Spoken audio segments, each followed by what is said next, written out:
ukuntu afata agacyayi ke n'umukene n'umugati wari kukabona ko afite udukonfidence nk'utwo umuntu ufite amafaranga ni kukaza bayegeretse n'akaguru ku kandi kubika amambiri n'umukene n'umutinda ariko aba afite confidence ufite ikihe kibazo muzi wararenze akaguru kandi boss ari gucaho akaguru nakanje ako nakarengejeho nako nakanje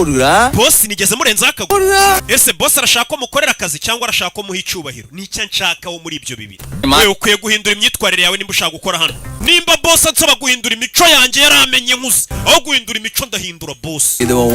aya ngaya agenduye he boss wanyu umubwire nawe ajye kugura ingeso ajye kugura discipline mbonye nta discipline agira n'umukarani w'umukene ariko ufite aga confidence uyu mujinga umunsi umwe natabimbwa